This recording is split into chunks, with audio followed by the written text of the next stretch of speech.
Donc je suis Nicolas Sadoul, secrétaire national de la Ligue de l'enseignement, en charge notamment des questions de formation tout au long de la vie, d'éducation à l'environnement et au développement durable, et également du suivi de la question des réformes des collectivités territoriales.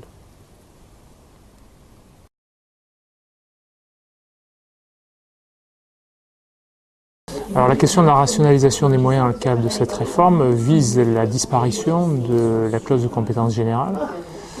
qui permet aujourd'hui aux collectivités de financer les politiques publiques qu'elles souhaitent financer, en dehors bien sûr des compétences exclusives qui sont les leurs. Donc, ce qui permet justement à des conseils généraux, des conseils régionaux, des communes de financer la vie associative en général, les projets jeunesse, des projets culturels. La réforme des collectivités territoriales, telle qu'elle a été votée le 24 septembre, risque d'aboutir à la disparition de cette clause générale de compétence et donc d'affecter à chaque collectivité une compétence obligatoire dont elle ne pourra bien évidemment se défaire et surtout qui risque de lui interdire d'intervenir sur d'autres secteurs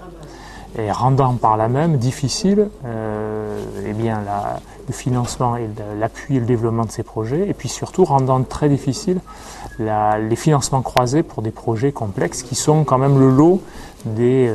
projets dans la vie associative et dans l'économie sociale et solidaire en général. Et donc cette rationalisation est plutôt synonyme de réduction des moyens, voire de raréfaction des moyens, d'une part en risquant de stigmatiser les opérateurs, les associations qui veulent intervenir sur les territoires, qui sollicitent des financements publics. Et ce terme laisse sous-entendre aussi qu'il y aurait une dilapidation de l'argent public en direction des acteurs associatifs, ce qui n'est pas exactement le cas, parce que la réduction des moyens, si c'est la rationalisation, a commencé déjà depuis au moins une dizaine d'années.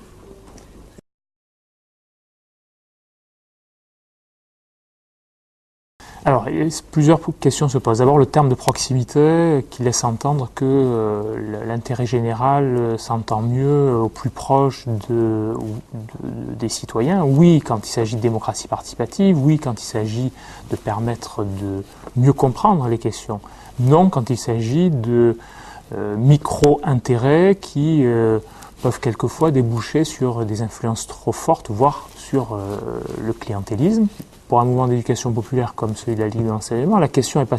seulement celle du nombre d'élus locaux, qui est un faux problème. La question est celle de l'accès aux fonctions électives, la représentativité de ces fonctions électives, comment il y a plus de jeunes, plus de femmes, plus d'élus issus de la diversité, plus de